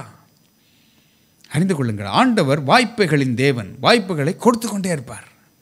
கிருபை அதுதான் செய்யுது. ஆண்டவர் கிருபையாக இறங்குகிறார். தட்டிக்கிட்டே இருக்கிறது, ஆண்டவர் தட்டி கொண்டிருக்கிறார். இன்னும் எத்தனை காலம்? போதும், உன் மேல் வஸ்திரத்தை உரிந்து விட்டு வா, தூக்கி போடு. ஆண்டவர் வாய்ப்புகளை கொடுத்து கொண்டே இருக்கிறார். கர்த்தர் கொடுக்கிற வாய்ப்புகளை நடுவ விட வேண்டாம். இதுதான் அந்த காலம். கர்த்தர் பேசுகிறது யாருக்கோ என்று நினைக்க வேண்டாம். உங்கள் கதவை தட்டுகிறார். அவர் தட்டும் பொழுது திறந்து கொடுங்க. பாவ பழக்க வழக்கங்களை விட்டு தூக்கி எறியுங்க. ஆண்டவர் அதுக்கு உதவி செய்வார். எந்த பழக்கங்களுக்கு அடிமையாக இருக்கிறீங்களா? ஒருவேளை போதை பழக்கங்களுக்கு அடிமையாக இருக்கீங்களா? சின்னதில் ஆரம்பித்து இப்பொழுது எப்போ அது இல்லைன்னா இருக்க முடியாது என்ற நிலைமை இருக்கிறதா? என்ன அடிக்ஷன் உங்களுக்கு? கர்த்தர் அதை மாற்றுவார். என்ன மேல் வஸ்திரம் உங்களை அப்படியே மூடி வைத்திருக்கிறது? மற்றவர்களுக்கு முன்பாக ஒருவேளை நல்லவர்களாக இருக்கிறீங்களா? உள்ளத்திற்குள்ளாக வேறே கசப்புகள் இருக்கிறதா? அந்த கசப்பெல்லாம் தூக்கி போட்டுருவோம். தேவன் இயேசு அழைக்கிறாரே, அவரிடத்தில் வரும்பொழுது இவைகளெல்லாம் தானாக போய்விடும். முதல் வாங்க அவரிடத்தில், அவரை நம்புங்க. ஆண்டவரே, அந்த பர்த்திமேயு கேட்டான், நான் பார்வை அடைய வேண்டும்.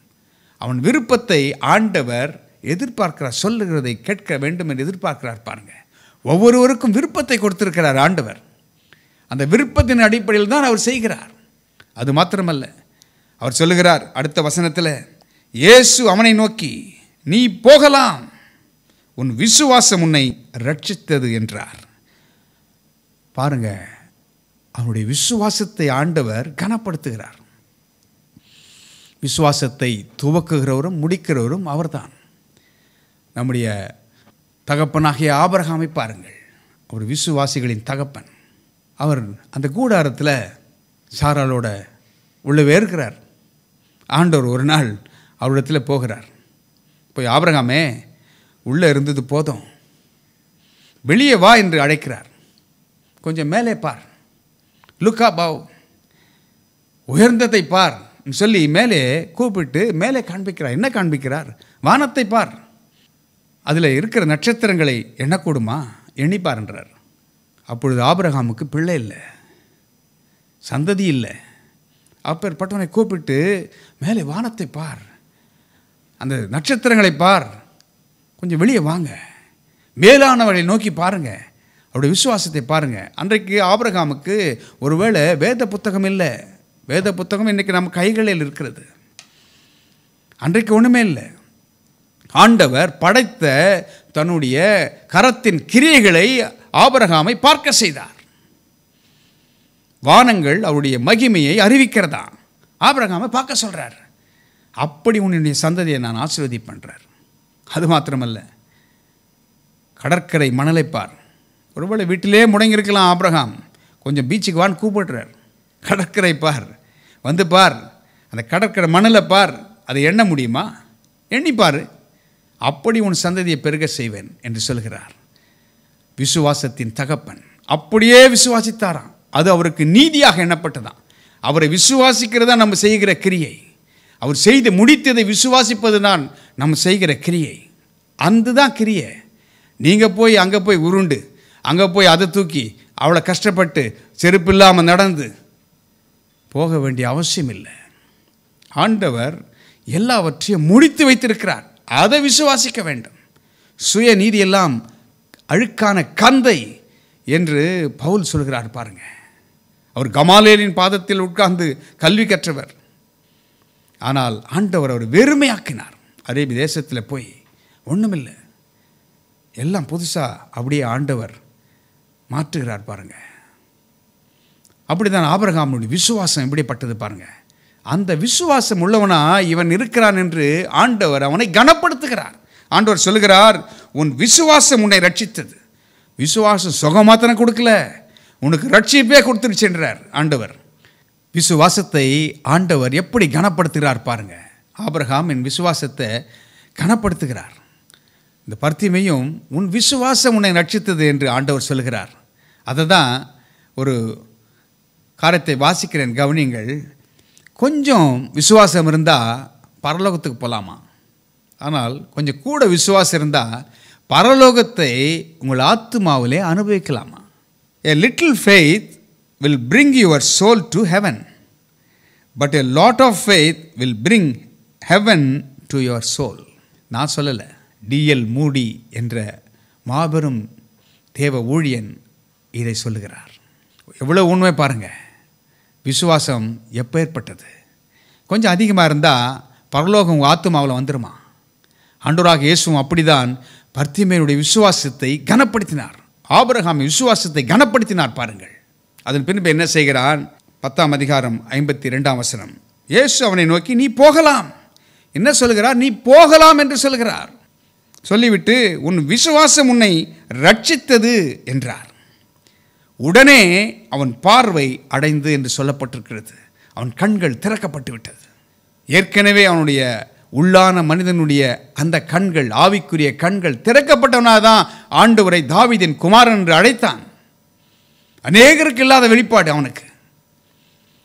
சும்மா சாதாரணமாக இந்த வேதாகமத்தில் எதுவுமே ஆண்டவர் எழுதி வைக்கல.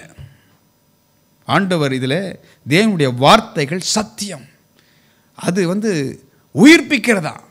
தேவனுடைய வார்த்தைகள் வல்லமை உள்ளது. அது தேனிலும் தேன் கூட்டிலிருந்து ஒழுகும் தெளிதேனிலும் மதுரமானதான். சும்மா ஒரு இன்ஸ்டன்ஸை யாருமே இதை குறிப்பிடவில்லை. பரிசுத்த ஆவியால் ஏவப்பட்டவர்களாக இதை எழுதி வைத்திருக்கிறார்கள். எவ்வளவு ஒரு அற்புதமான காரியங்களை நாம் பார்த்து கொண்டிருக்கிறோம் பாருங்கள். அவனுடைய மனக்கண்கள் திறக்கப்பட்டிருந்தது. இப்பொழுது அவனுடைய சரீர கண்களும் திறக்கப்பட்டு விட்டது. இயேசு முகமுகமாக பார்க்குறான். என்ன ஒரு அனுபவம் பாருங்கள். அவரை பற்றி கேள்விப்பட்டான், யாரோ சொல்லுறத. அதன் பின்பு அவரை இன்னார் என்று அறிந்து கூப்பிடுகிறார். இப்பொழுது நேருக்கு நேராக அவனுடைய கண்கள் அவரை பார்க்கிறது, தரிசிக்கிறது பாருங்க. என்ன ஒரு அற்புதமான நேரம். உங்களுக்கு அந்த அற்புதத்தை ஆண்டவர் செய்யக்கூடும். உங்களையும் அப்படி வழிநடத்துவார். பயப்படாதீங்க. ஆண்டவர் இந்த மனிதனுக்கு என்ன சொல்கிறார்? நீ போகலாம், நீ போ என்று அனுப்புகிறார். ஆனால் இவன் என்ன செய்கிறான்? உடனே அவன் பார்வையடைந்து வழியிலே இயேசுவுக்கு பின் சென்றான். இயேசுவை பின்பற்றி வர ஆரம்பித்து விட்டான். இன்றைக்கு நாம் அவரை பின்பற்றுகிறவர்களாக இருக்கிறோமா? ஆசீர்வாதத்தை பெற்ற மாத்திரத்தில் இயேசுவே போதும் ஆண்டவரே அப்படி சுகமாகி போனவர்கள் ஏராளம். இந்த ஊழியத்தில் கூட அண்ணன் சுதாகர் அவர்கள் இருக்கும்போதும், அண்ணன் ஜான் ஜோசப் அவர்கள் இருக்கும்போதும் ஏராளமான பேர், திரளான பேர் அவரிடத்தில் அற்புதங்களை மூலமாக பெற்றவர்கள் ஏராளம். இன்றைக்கி தேடி பார்த்தா இருக்க மாட்டாங்க, அவர்கள் போய்விட்டார்கள். ஆனால் ஒரு சிலர் பின்பற்றாங்க பாருங்கள். சில ஊழியங்கள் தேவனால் யார் மூலமாக ஆண்டவர் அற்புதங்களை செய்தாரோ அவர்களுக்கு உதவி செய்கிறார்கள். இங்கே பாருங்கள், அவன் பார்வை அடைந்து வழியிலே இயேசுக்கு பின் சென்றான். அவரை பின்பற்றுவர்களாக நாங்கள் இருப்போம். இயேசுவை பின்பற்றி அவரிடத்தில் வருகிறவர்களாக இருப்போம். அவனுக்கு அப்படிதான் ஆண்டவரை பின்பற்றுகிறான், இயேசுவை பின்பற்றி செல்கிறான். ஒரு மாறுதல் ஏற்படுகிறது. அவன் போய்விடவில்லை, அவன் பின்பற்றுகிறான். அவனுக்குள்ளாக ஜீவன் இருந்தது. கண்ணு ஆனால் தெரியல, ஜீவன் இருந்தது. அந்த ஜீவன் ஆண்டவரை சந்தித்த மாத்திரத்திலே அவனுக்கு பரிபூரணப்பட்டது. நானோ அவைகளுக்கு ஜீவன் உண்டாயிருக்கும், அந்த ஜீவன் பரிபூரணப்படவும் வந்தேன் என்று ஆண்டவர் சொன்னார். அவனுக்கு ஆண்டவர் என்ன சொல்கிறார் பாருங்க. அதை தான் நாம் வாசித்தோம். ஏசாயா தீர்க்கதரிசன புத்தகம் 40ஆம் அதிகாரத்தில் 29ஆம் வசனத்தில் நாம் வாசித்தோம். சோர்ந்து போகிறவனுக்கு அவர் பலன் கொடுக்கிறாராம். பத்திமையை சோர்ந்து போயிருப்பான். குருடனாக இருக்கிறனே, பிச்சை எடுத்துக்கொண்டே இருக்கிறனே, யார் எனக்கு உதவி செய்ய போகிறா? ஆனால் ஆண்டவர் சோர்ந்து போகிறவனுக்கு அவர் பலன் கொடுக்கிறாராம். அது மாத்திரமல்ல, சத்துவம் இல்லாதவனுக்கு, சத்துவம் இல்லை போதும் அதட்டுறாங்க கூப்பிடும் போது, எதுக்கு கூப்பிடணும் நினைக்கவே இல்லை. ஆனால் ஆண்டவர் பாருங்க, அவன் இன்னும் அதிகமாக கூப்பிட்டான். சத்துவம் இல்லாதவனுக்கு சத்துவத்தை பெருக பண்ணுகிறாராம். உங்களுக்கும் பெருக பண்ணுவார். ஒருவேளை சோர்ந்து போயிட்டீங்களா? யாருக்கு? கர்த்தருடைய பிள்ளைகளாகிய உங்களுக்கு தான் இந்த வார்த்தைகள். சோர்ந்து போயிட்டீங்களா? போதும், நான் செய்த ஊழியம் போதும் என்று நினைக்கிறீர்களா? எத்தனை எதிர்ப்புகள், எத்தனை பேர் என்ன கேவலமாக பேசுகிறாங்க என்று நினைக்கிறீங்களா? பயப்பட வேண்டாம். சோர்ந்து போகிறவனுக்கு அவர் பலன் கொடுக்கிறாராம். சத்துவம் இல்லாதவனுக்கு அவர் சத்துவத்தை பெருக பண்ணுகிறாராம். இந்த தேவன் நல்லவர். விரோதமாக எழும்பி யாரெல்லாம் வருகிறார்கள் பயப்படாதீங்க. அவர் பார்வோனை பார்த்தவர். பார்வோனையும் அவன் சேனைகளையும் ஒரு திரி அணைகிறது போல அணைச்சிட்டாராம். அப்பேற்பட்ட தேவன் அவர். இஸ்ரவேல் ஜனங்களில் கடந்து வரும்பொழுது எத்தனை இடர்கள், எத்தனை பேர் எதிர்த்தான். பிரபலமான ராஜாக்களை அழித்தவரை துதியுங்கள், அவர் கிருபை என்றும் உள்ளது. முன்னாலே சிவந்த சமுத்திரம், போக வழி தெரியல. கேட்குறாங்க, ஆள் அனுப்பி கேட்குறாங்க, உங்கள் ஊர் வழியாக நாங்கள் போயிடுறோம், உங்கள் பட்டணத்தின் வழியாக போகிறோம், உங்கள் தண்ணீரை தொடமாட்டோம், குடிக்க மாட்டோம், உங்களுடைய திராட்சை தோட்டத்தில் நாங்கள் புசிக்க மாட்டோம், நாங்கள் ராஜபாதையாய் கடந்து போயிடுறோம். கேட்டு அனுப்பும் போது ஒத்துக்க மாட்டான், கொடுக்க மாட்டான் வழியை. அதன் பின்பு தான் ஆண்டவர் சிவந்த சமுத்திரத்தை பிளந்து அதை கால் நனையாமல் போகிறாங்க, வெட்டான் தரையாக மாற்றுகிறார். உலர்ந்த தரை வழியாக நடந்து போனாங்களாம். அப்பேற்பட்ட தேவன். அது மாத்திரமா? ஒருவேளை மோசே மறந்திருக்கலாம், யோசுவா கூட மறந்திருக்கலாம். ஆனால் தேவாதி தேவன் மறக்கவே இல்லை. அவர்களை சங்கரித்தார் ஆண்டவர். அமலேக்கியரை சங்கரித்தார். யாரை வைத்து சங்கரித்தார்? சாதாரண மனிதர்களை வைத்து முறியடித்தார். சாதாரண மனிதர்கள், பெரிய பெரிய இராணுவத்தை வைத்து ஆண்டவர் அவர்களை முறியடிக்கவில்லை. உங்களை எதிர்த்தவர்களை நீங்கள் ஒருவேளை மறந்துடலாம், மன்னிச்சிடுங்க. ஆனால் அவர் மறக்க மாட்டார். ஆமாம், தன்னுடைய பிள்ளைகளுக்கு தம்முடைய பாதையை அவர் திறக்கும் பொழுது, அதில் நடந்து போகும் பொழுது உங்கள் ஆசீர்வாதத்தை ஒருவேளை சத்துரு பறிக்கலாம் நினைக்கலாம். எந்த பாதை தேவனுடைய பிள்ளைகளுக்காக திறக்கப்பட்டதோ அதே பாதையிலே பின்னாலே பார்த்தால் சத்துரு உள்ளே வந்து கொண்டிருக்கிறான். சிவந்த சமுத்திரம் இரண்டாங்க பிளந்து கர்த்தருடைய பிள்ளைகள் எல்லாம் கடந்து போய் கொண்டிருக்கிறாங்க. பின்னாலே பார்த்தால் பார்வோனும் அவனுடைய ரதமும் இராணுவமும் தொடர்ந்து வருகிறது. அதே ஆசீர்வாதத்தை அவன் அனுபவிக்கிறான். ஆனால் கொஞ்ச நேரம்தான். தன்னுடைய பிள்ளைகள் கடந்து போன பிறகு அந்த சமுத்திரம் அவருடைய மூடி போட்டதான். சத்துரு அனுபவிக்க முடியாது, கொஞ்ச காலங்கள் தான். ஏனென்றால் அவர் தாவீதின் வேறுமானவர்.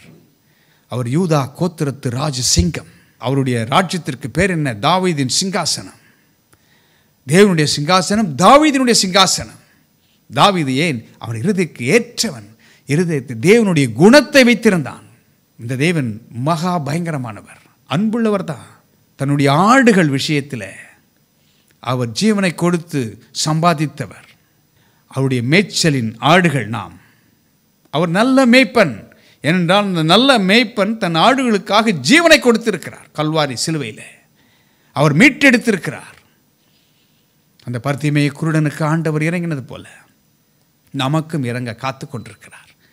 உங்கள் ஜெப விண்ணப்பங்கள் என்ன? சோர்ந்து போக வேண்டாம். ஏனென்றால் அவர் சோர்ந்து போகிறவனுக்கு பலன் கொடுத்து சத்துவம் இல்லாதவனுக்கு சத்துவத்தை பெருக பண்ணுகிற தேவன். பர்த்திமேயுக்கு ஜீவன் இருந்தது, நடப்பிணமாக தான் இருந்திருப்பான், பிச்சை கேட்டுக்கொண்டிருக்கிறான். ஆனால் ஆண்டவராகிய இயேசு அந்த பரிபூர்ண ஜீவனை கொடுக்க வந்தார், அவனுக்கு கொடுத்தார்.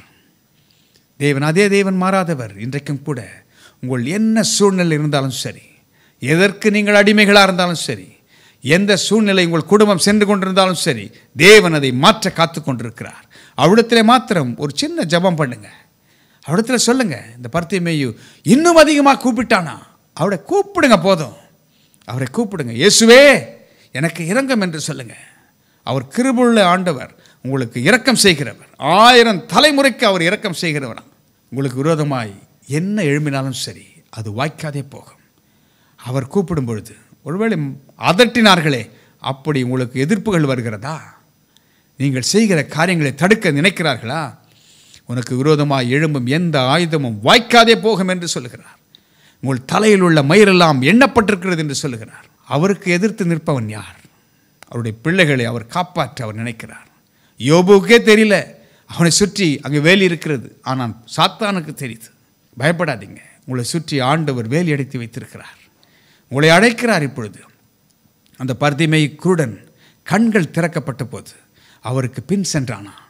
இன்றைக்கு அவருக்கு பின் செல்ல எத்தனை பேர் ஆயத்தம்? அவரிடத்தில் நம்முடைய விண்ணப்பங்களை வைப்போம். இன்றைக்கு ஆண்டவர் அற்புதங்களை செய்ய காத்து கொண்டிருக்கிறார். நாம் கண்களை மூடி நாம் ஜெபிப்போம். எங்கள் அன்பின் பரலோக பிதாவே, இவ்வளவு நேரம் எங்களோடு நீர் இடைப்பட்டீர் ஆண்டவரே. சோர்ந்து போகிறவனுக்கு பலன் கொடுத்து சத்துவம் இல்லாதவனுக்கு சத்துவத்தை பெருக பண்ணுகிறவர் என்று நாங்கள் பார்த்தோம் ஆண்டவரே. யாரெல்லாம் சோர்ந்து போய் இருக்கிறார்களோ, சோர்ந்து போர்களை தட்டி எழுப்ப வேண்டும் என்று ஜெபிக்கிறோம் ஆண்டவரே. அவர்கள் விசுவாசத்தை நீர் கனப்படுத்துகிறவர், உம்மை நோக்கி கூப்பிடுகிற யாவருக்கும் உதவி செய்கிறவர் ஆண்டவரே. இந்த நேரத்திலும் கூட ஆண்டவரே, ஒருவேளை வியாதிப்பட்டிருக்கலாம், மருத்துவமனைகளில் இருக்கலாம், சிறைச்சாலைகளில் இருக்கலாம், செய்யாத குற்றத்திற்காக ஒருவேளை தண்டிக்கப்பட்டிருக்கலாம், ஒருவேளை தவறு செய்து தண்டனை அனுபவித்துக் கொண்டிருக்கலாம். ஆனால் உம்மை நோக்கி கூப்பிடும்போது மனம் திரும்பும் பட்சத்தில் நீர் உதவி செய்கிறவராக இருக்கிறீர் ஆண்டவரே. கட்டுண்டவர்களை விடுதலையாக்குகிற தேவன் நல்லவர் ஆண்டவரே. ஒருவேளை அன்றைக்கு உம்மை நோக்கி கூப்பிட்ட போது அதட்டினார்களே, அப்பேற்பட்ட அதட்டல்கள் ஒருவேளை உம்முடைய பிள்ளைகளை அச்சுறுத்தி கொண்டிருக்கலாம். பயப்படாதே, நான் உனக்கு துணையாக இருக்கிறேன் என்று சொன்ன ஆண்டவர் ஒவ்வொரு வாழ்க்கையிலும் அற்புதங்களை செய்ய வேண்டும் என்று கேட்கிறேன் ஆண்டவரே. பிசாசானவன் ஒருவேளை கட்டுகளினாலே பிள்ளைகளை கட்டி வைத்திருக்கலாம். அந்தகார கிரியைகள் ஒருவேளை உடைய பிள்ளைகளுக்கு விரோதமாய் செயல்பட்டு கொண்டிருக்கலாம். ஏவல்கள் பில்லிய சூனியங்களை செய்திருக்கலாம். கர்த்தராகிய ஆண்டவருடைய வல்லமை நிமித்தமாக கேட்ட வார்த்தையின்படி நீர் விடுதலையாக்குகிற தேவன். அதேதான் ஆண்டவரே, எண்ணாகமம் 23:23 சொல்லப்பட்டிருக்கிறதே, இஸ்ரவேலுக்கு விரோதமான மந்திரவாதம் இல்லை, யாக்கோபுக்கு விரோதமான குறி சொல்லுதலும் இல்லை. உடைய பிள்ளைகள் வளராம, வியாபாரங்கள் வளராம செய்யப்பட்ட எல்லா காரியங்களும் இயேசு என்னும் நாமத்திலே, உடைய பிள்ளைகளுக்கு விரோதமாய் செய்யப்பட்ட காரியங்கள் அத்தனையும் இயேசு என்னும் நாமத்திலே ஒன்றுமில்லாமல் சபிக்கப்பட்டு போவதாக. தேவனாகிய கர்த்தர் அரணும் கோட்டையமா இருக்கிறதுக்காக ஸ்தோத்திரம் ஆண்டவரே. இஸ்ரவேலின் ஜெயபலமானவர் ஒவ்வொருவருக்கும் முன்னாலே செல்லுகிறதற்காக நன்றி அப்பா, உமக்கு ஸ்தோத்திரம். வாழ்க்கையிலே சோர்ந்து போனவர்களுக்காக ஜெபிக்கிற ஆண்டவரே, இழைத்து போயிருக்கிறவர்களுக்காக ஜெபிக்கிறான்ப்பா. வாழ்க்கை போதும் முடிந்து போச்சு என்று நினைக்கிறவர்களுக்கு புது பலனை கொடுப்பீராக, புதிய உற்சாகத்தை கொடுப்பீராக. அவர்கள் செல்ல வேண்டிய தூரம் வெகு தூரம். இந்த பூலோகத்திலே நீர் அவர்களை கொண்டு என்ன செய்ய சித்தமா இருக்கிறீரோ அது செய்து முடிக்கிற வரைக்கும் ஒரு காரியம் அவர்களை மேற்கொள்ளக்கூடாது. தேவனாக கர்த்தர் அவர்களுக்கு முன்னாலே செல்ல வேண்டும் என்று கேட்கிறோம்ப்பா, உமக்கு ஸ்தோத்திரம். கர்த்தருடைய நாமம் பரிசுத்தப்படுவதாக, கர்த்தருடைய நாமம் மகிமைப்படட்டும். யாரெல்லாம் ஆண்டவரே தனிப்பட்ட வாழ்க்கையில மன சோர்வின் நிமித்தமாக மருந்து மாத்திரைகளுக்கு அடிமையாக இருக்கலாம், போதை மருந்துகளுக்கும் போதை வஸ்துகளுக்கு அடிமையாக இருக்கலாம், ஒருவேளை சின்னதாக ஆரம்பித்து ட்ரக் அடிக்ட்ஸாகவே மாறி இருக்கலாம். அவர்களை இன்றைக்கு விடுதலையாக்க வேண்டும் என்று கேட்கிறோம்ப்பா. இன்றைக்கு விடுதலையாக்கும். அந்த பரிதிமேயனுடைய குருடனாகிய அந்த மனிதனுக்கு ஒத்தாசை பண்ணி இரக்கம் காண்பித்து அவனை சுகமாக்கின ஆண்டவர் ஒவ்வொருவரையும் சுகமாக்க வேண்டும் என்று கேட்கிறோம்ப்பா, சுகமாக்க வேண்டும் என்று கேட்கிறோம். ஒவ்வொருவர் ஜப குறிப்புகளுக்கும் நீர் பதில் கொடு ஆண்டவரே. உடனடியாக அவன் கண்கள் திறக்கப்பட்டதே, அப்படி இவர்களுக்கு உடனடி ஒரு விடுதலை உண்டாவதாக, விடுதலை உண்டாகட்டும். தேவனாகிய கர்த்தர் இதை செய்கிறதுக்காக ஸ்தோத்திர ஆண்டவரே. என் பிள்ளைகளுக்கு திருமணம் நடக்கவில்லையே என்று அங்கலாய்க்கிற பெற்றோர்கள் உண்டு அல்லவா? உடைய பிள்ளைகளுக்கு திருமணத்தை நடத்தி வைங்க ஆண்டவரே. சரியான வரன்களை கொடு ஆண்டவரே. குடும்பங்களை இணையம் ஆண்டவரே. குடும்பங்களை கட்டி எழுப்புகிற தேவன் நீர்தானே. குடும்பங்களை கட்டி எழுப்ப வேண்டும் என்று கேட்கிறோம் ஏசப்பா, உதவி செய்யுங்கப்பா. அநேக ஆண்டுகளாயும் திருமணமாயும் குழந்தை பாக்கியம் இல்லாதவர்களுக்காக ஜெபிக்கிறோம். அவர்களுக்கு விடுதலை கொடுங்க. கற்ப பையில் இருக்கிற கட்டிகள் மறைஞ்சு போட்ட இயேசுவின் நாமத்தில் ஆண்டவரே பிள்ளைகளை கொடுப்பீராக. பிள்ளை மாத்திரமல்ல, பிள்ளைகளை கொடுத்து ஆசீர்வதியும் ஆண்டவரே. பிள்ளைகள் கர்த்தரால் வரும் சுதந்திரம் என்று சொல்லப்பட்டிருக்கிறது. உன் பிள்ளைகள் வடித்த கண்ணீருக்கு பதில் கொடும். அவர்கள் உண்மைக்கு நோக்கி கூப்பிடுகிறார்கள். ஒரு அதிசயம் நடக்கட்டும் ஆண்டவரே. அதிசயம் நடக்கட்டும். கட்டுண்ட மக்கள் விடுதலை ஆவார்களாக.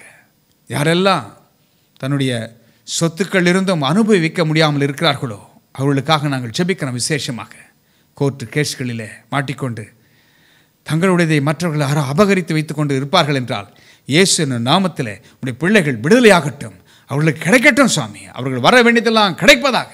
தாவீதின் தேவன், தாவீதை நேசித்தவர், தாவீதின் குமாரன் என்று அழைக்கப்பட்டவர் இயேசு கிறிஸ்து மெய்யான இரட்சகர் அவர்களுக்கு விடுதலை அளிக்க வேண்டும் என்று கேட்கிறேன் ஆண்டவரே. அற்புதங்களை செய்கிறதற்காக நன்றி ஆண்டவரே. அநேக சாட்சிகளை நீ உருவாக்குகிறதுக்காக ஸ்தோத்திரம். அநேக சாட்சிகள் கேட்கப்படுகிறதுக்காக ஸ்தோத்திரம். இந்த நாமத்தை மகிமைப்படுத்தும் ஊழியம் செய்கிற உடைய பிள்ளைகளுக்காக நாங்கள் ஜெபிக்கிறோம். உண்மை ஊழியர்களுக்காக ஜெபிக்கிறோம். அவர்களுக்கு உறுதுணையாக நீர் இரும் ஆண்டவரே. அவளுக்கு நீர் அடைக்கலமும் பலனும் ஆபத்து காலத்தில் அனுகூலமான துணையமாக இருக்க வேண்டும் என்று கேட்கிறோம். பொறுப்பேற்றுக்கொள்ள ஆண்டவரே. என் அனுதின பலன் ஊழியங்களை நேசிக்கிறவர்களுக்காக ஜெபிக்கிறோம். கொடுக்கிறவர்களுக்காக ஜெபிக்கிறோம். இந்த ஊழியத்திற்காக ஜெபிக்கிறவர்களுக்காக நாங்கள் ஜெபம் பண்ணுகிறோம். அவளை ஆசீர்வதிக்கிறோம் ஆண்டவரே, ஆசீர்வதிக்கிறோம். அந்தகார சக்திகளை மேற்கொள்கிறோம். வாக்கு தத்தங்களை உரிமையாக்கிக் கொள்கிறோம். எங்கள் ஆண்டவரும் இரட்சகருமாகிய இயேசு கிறிஸ்துவின் விலையேறப்பெற்ற நாமத்தில் கேட்கிறோம் நல்ல பிதாவே. ஆமென், ஆமென். என் ஆத்துமாவே கர்த்தரை ஸ்தோத்திரி, என் முழு உள்ளமே அவருடைய பரிசுத்த நாமத்தை ஸ்தோத்திரி. என் ஆத்துமாவே கர்த்தரை ஸ்தோத்திரி, கர்த்தர் செய்த சகல உபகாரங்களையும் மறவாதே. ஆமென். கர்த்தர் உங்களை ஆசீர்வதிப்பாராக. எனக்கு அன்பானவர்களே, கர்த்தருடைய ராஜ்யத்திற்கென்று நீங்கள் விதைக்கிறீர்கள். என் அனுதின பலன் ஊழியத்திற்காக நீங்கள் கொடுக்கிற நீங்கள் பாக்கியவான்கள். அநேகர் ஆன்லைனில் பார்க்கிறீர்கள். ஆன்லைனில் பார்க்கிறவர்கள் நீங்கள் தேவனுடைய ஊழியத்திற்கென்று கொடுங்கள். இந்த ஊழியத்தை நினைத்து ஜெபிக்கிற நீங்கள் ஆசீர்வதிக்கப்படுவீர்களாக. இந்த ஊழியத்திற்கென்று உதவி செய்கிற நீங்கள் பாக்கியவான்கள். கர்த்தர் உங்களை ஆசீர்வதிப்பாராக. திரையிலே காண்கிற வங்கி கணக்குகளிலே நீங்கள் அதை அனுப்பலாம். உங்களுக்கு ஜிபே மூலமாகவும் அனுப்பும்படியான எளிதான வசதிகளை நாங்கள் செய்திருக்கிறோம். அதில் உதவி செய்யுங்கள். கர்த்தருடைய ராஜ்யத்திற்கு விதைக்கிற ஒவ்வொரு பணமும் கர்த்தருடைய ராஜ்யத்திற்கு மாத்திரமே செலவு பண்ணப்படுகிறது. அவருடைய ராஜ்யம் விருத்தியாக, அவருடைய மகிமை வெளியரங்கமாக இவைகள் உதவுகிறது. கர்த்தர் உங்களை ஆசீர்வதிப்பாராக.